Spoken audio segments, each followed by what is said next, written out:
अस्सलाम वालेकुम दोस्तों। आज मैं आपको SQL 2008 की इंस्टॉलेशन करने का तरीका बताने जा रहा हूँ। SQL 2008 की इंस्टॉलेशन 2000 से मुख्तलिफ है और इसका एडवांटेज ये SQL का है क्योंकि जो बड़ी डेटाबेस हैं या बड़ी जो आपके स्टोर्स और कैश एंड कैरीज वगैरह हैं या इस तरह गारमेंट्स के सेटअप्स हैं, क्योंकि आजकल जिस तरह का सिनेरियो चल रहा है कि बड़े बड़े मॉल्स बनते हैं और डिपार्टमेंटल स्टोर्स हैं, तो उनकी डेटाबेस बहुत बड़े लेवल पे मैनेज करनी पड़ती है।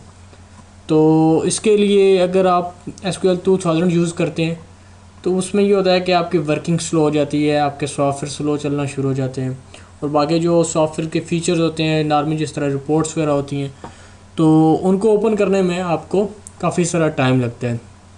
इसलिए जो बड़ी डेटाबेस है इसके लिए IPS की तरफ से यही रिकमेंडेशन होती है कि आप अच्छे सिस्टम के अंदर आप SQL 2008 की इंस्टॉलेशन करें।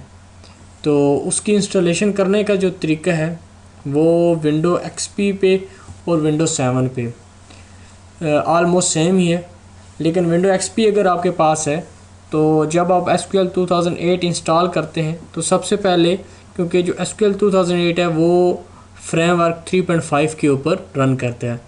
अगर विंडो XP के ऊपर आपने framework 3.5 install dot net framework जो है अगर इंस्टॉल नहीं किया हुआ तो जब आप SQL 2008 इंस्टॉल करने की कोशिश करते हैं विंडो XP के ऊपर तो सबसे पहले ये देखता है कि ये फ्रेमवर्क इंस्टॉल हुआ है कि नहीं।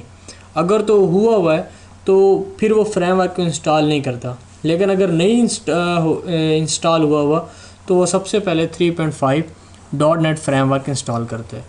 तो उसको देखने के लिए ये आप देखिएगा, ये MS SQL 2008 का आपके पास फोल्डर होगा, ये आपने खोला, सेटअप की फ़ाइल होगी, इसके ऊपर आपने डबल क्लिक करना है। तो जिस तरह ये देखें आपके सामने एक मैसेज आ गया है, SQL 2008 R2 setup require Microsoft.NET framework and updates window install to be install। तो ये इसलिए कह रहा है कि आपने फ्रेमवर्क 3.5 इंस्टॉल नहीं किया हुआ था, इसलिए आपने इसको ओके करना है। ये सबसे पहले जो फ्रेमवर्क 3.5 है उसको इंस्टॉल करेगा। ये ऑलमोस्ट 5 to 7 मिनट या इससे भी ज़्यादा सिस्टम पे डिपेंड करता है। अगर अच्छा सिस्टम है तो 5 मिनट्स के अंदर ये इंस्टॉल हो जाएगा, अदरवाइज़ ये 10 मिनट के अंदर अंदर ये इंस्टॉलेशन इसकी हो जाएगी। इसके बाद जो तरीका है वो ये है कि आप सिस्टम को रीस्टार्ट करें और रीस्टार्ट करने के बाद दोबारा आप सेटअप के ऊपर क्लिक करें। तो ये I have read and accept के बटन पे आपने क्लिक करना है और उसके बाद आपने इंस्टॉल का बटन प्रेस कर देना है। तो ये जो प्रोग्रेस बार है ये चलते 100% पे होगी। अभी ये डाउनलोडिंग कर रहा है, इसके बाद ये इंस्टॉलेशन करेगा। तो ये इंस्टॉलिंग कर रहा है, तो ये जब कंप्लीट हो जाएगी उसके बाद आपको मैसेज दे देगा कि .NET फ्रेमवर्क इंस्टॉल सक्सेसफुली, और आप इसको एग्ज़िट करके सिस्टम को आपने रीस्टार्ट करना है। रीस्टार्ट करने के बाद आपने इसको दोबारा सेटअप के ऊपर आपने क्लिक कर देना है। ये आपको वीडियो है उसको मैं ज़रा स्पीड में आगे करके, ये आपके सामने मैसेज आ गया Microsoft.NET framework 3.5 SPE1 has been install successfully. इसके बाद आपने इसको बंद कर देना है, सिस्टम को रीस्टार्ट करना है। ये जितना भी प्रोसीजर मैं अभी आपको बता रहा हूँ ये विंडो XP के ऊपर बता रहा हूँ। विंडो 7 में अब आपको फ्रेमवर्क जो 3.5 है .NET का, इसकी वो आपसे रिक्वायरमेंट नहीं करेगा क्योंकि ऑलरेडी माइक्रोसॉफ्ट विंडो 7 जो है वो .NET 3.5 के ऊपर ही चलती है। तो ये आपने इंस्टॉल कर लिया।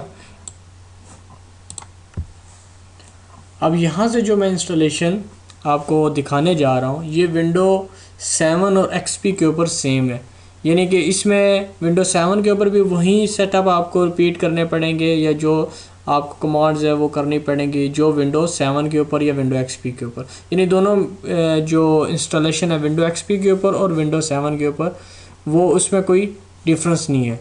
तो करना किस तरह, सबसे पहले मैंने जिस तरह आपको बताया कि फ्रेमवर्क का आपने 3.5 इंस्टॉल करने के बाद सिस्टम को आपने रीस्टार्ट करना है। अच्छी प्रैक्टिस समझा जाता है। रीस्टार्ट करने के बाद आपने सेटअप के ऊपर डबल क्लिक करना है।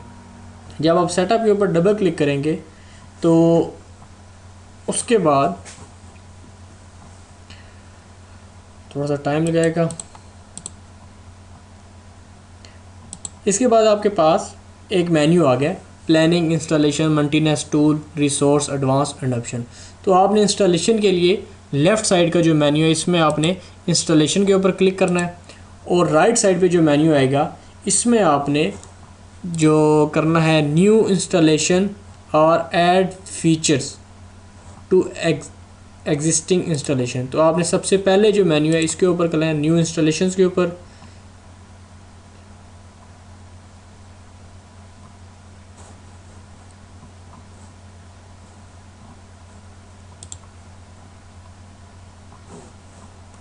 ओके कर देना है आपने।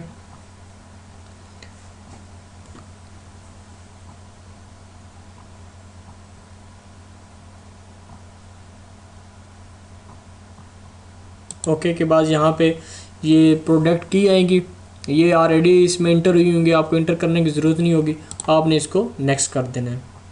जब नेक्स्ट कर देंगे इसके बाद ये आपको लाइसेंस एग्रीमेंट के बारे में आपसे एक मैसेज दे रहा है, तो आपको पढ़ने की ज़रूरत नहीं है मेरे ख्याल में। I accept the licence terms, तो ये कर दें, जो हमारा नॉर्मल तरीका होता है, लाइसेंस वगैरह को हम कम ही पढ़ते हैं। तो इसके बाद आपने नेक्स्ट कर देना है। नेक्स्ट करेंगे ये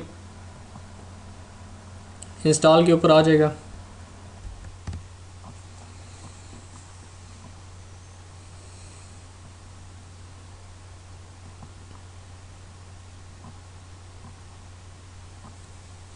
इसके बाद ये आपने नेक्स्ट कर देना है। नेक्स्ट के बाद आपने फिर नेक्स्ट कर देना है।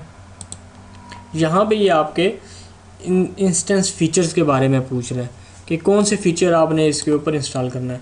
नॉर्मल जो हमारी प्रैक्टिस है, हम इसमें से सिलेक्ट ऑल, यानी कि जितने भी फीचर्स हैं हम सिलेक्ट ऑल का बटन प्रेस करके इसके बाद इसको नेक्स्ट कर देना है आपने।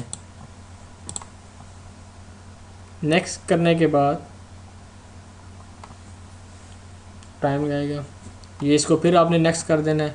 नेक्स्ट करने के बाद यहाँ पे देखें डिफ़ॉल्ट इंस्टेंस के नाम से उसने कहा MS SQL server. Default instance ये है कि अगर आप किसी इस सिस्टम के अंदर इससे पहले SQL इंस्टॉल नहीं हुआ हुआ तो ये जो इसका डिफ़ॉल्ट इंस्टेंस होगा वो MS SQL सर्वर के नाम से हो जाएगा। लेकिन अगर आपने ऑलरेडी एक SQL सर्वर इंस्टॉल किया हुआ है तो फिर ये इंस्टेंस का नाम आपको खुद देना पड़ेगा, यानी कि अगर इंस्टॉल नहीं है तो ये डिफ़ॉल्ट इंस्टेंस के ऊपर आपने रहने देना है और नेक्स्ट कर देना है। अगर इंस्टॉल है तो वो फोर्सफुली आपसे इंस्टेंस का नाम पूछेगा, अदरवाइज़ आपको आगे नहीं जाने देगा। इंस्टेंस का आपने नेक्स्ट कर दिया। नेक्स्ट करने के बाद यहाँ पे फिर आपने नेक्स्ट कर दिया, उसमें स्पेस चेक की, ओके है। यहाँ पे आके अब ये आ गया सर्वर कन्फिग्रेशन। ये मुख्तलिफ इसकी सर्विसेज हैं और इसकी ये पूछ रहा है, परमिशन पूछ रहा है कि ये किस अकाउंट के साथ ये रन हो। ठीक है, तो इसको आपने करना ये है,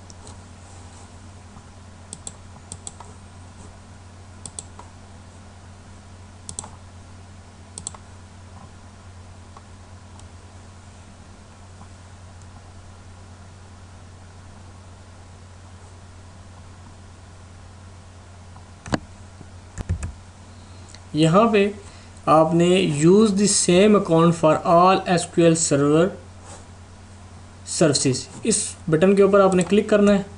फिर आपने यहाँ पे अकाउंट टाइप के अंदर यहाँ पे अकाउंट्स टाइप के अंदर आपने इस पे क्लिक करना है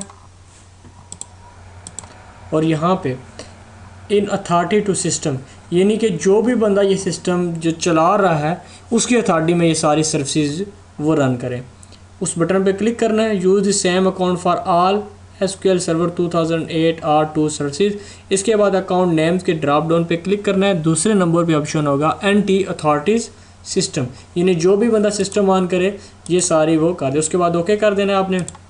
ओके करने के बाद नेक्स्ट कर देना है आपने। नेक्स्ट करने के बाद अब यहाँ पे थोड़ा सा आपने गौर करनी है कि अथेंटिकेशन मोड लिखा हुआ है। अथेंटिकेशन मोड में क्या, window authentication mode, window authentication mode से मुराद ये है कि जो भी बंदा विंडो जिसने ऑन की हुई है, जो जिसने सिस्टम ऑन किया हुआ है, वो ये SQL सर्वर को रन कर सके। लेकिन दूसरा इसका मोड ये है कि आप मिक्स मोड में ये है कि जो विंडो भी ऑन की हो लेकिन उसके साथ वो SQL सर्वर की भी ऑथेंटिकेशन, यानी दोनों की कंबाइन ऑथेंटिकेशन से ये सिस्टम चले। तो ऐड करंट यूज़र आपने कर देना है। जो कोशिश करें कि विंडो 7 में है तो लाजमी बात है आप एडमिनिस्ट्रेटर से एक्टिव होंगे। अगर एक्टिव नहीं है तो कोई भी इंस्टॉलेशन विंडो 7 में करें तो आपने एडमिनिस्ट्रेटर के अकाउंट से ही उसके इंस्टॉलेशन करनी है। एडमिनिस्ट्रेटर का अकाउंट विंडो 7 में बेसिकली हिडन होता है, तो उसको एक्टिव करने के लिए वीडियो आप डेली मोशन पे देख रहे होंगे, how to active window 7 hidden administrator account. तो उसकी मदद से आपने ये एडमिनिस्ट्रेटर का अकाउंट एक्टिव कर लेना है। तो विंडो XP होगी तो जिस भी अकाउंट से होते हैं नॉर्मली उसमें कोई इतना इशू नहीं होता। ऐड करंट यूज़र अकाउंट आपने करना होता है। इसके बाद आपने मिक्स एंड मोड ऑथेंटिकेशन के ऊपर जो रेडियो बटन बना हुआ है इसके ऊपर आपने क्लिक करना है। यहाँ पे आपने जो इंटर पासवर्ड नॉर्मली जो हम यूज़ करते हैं, पहले जो यूज़ करते हैं, अभी जो करंट पासवर्ड है क्योंकि ये सीक्रेट होता है इसलिए जो करंट पासवर्ड होता है वो मैं आपको नहीं बता रहा। आप जब भी इंस्टॉलेशन करें आप हमसे कंफर्मेशन ले लें कि अभी कौन सा पासवर्ड चल रहा है। तो जो हमारा लास्ट पासवर्ड था वो ITECH हाईटेक 999 3 टाइम 9, और कंफर्म पासवर्ड में भी आपने यही वाला पासवर्ड आपने देना होता है।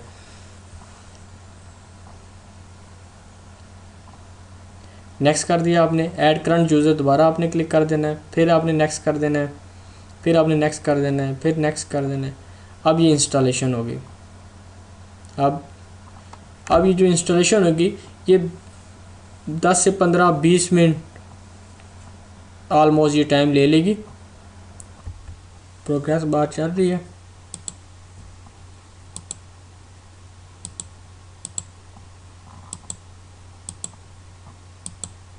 इसके बाद ये आपकी इंस्टॉलेशन कंप्लीट होगी और आप अपना SQL के अंदर अब नॉर्मल जिस तरह बाकी कॉन्फ़िगरेशन आप उसी तरह करेंगे।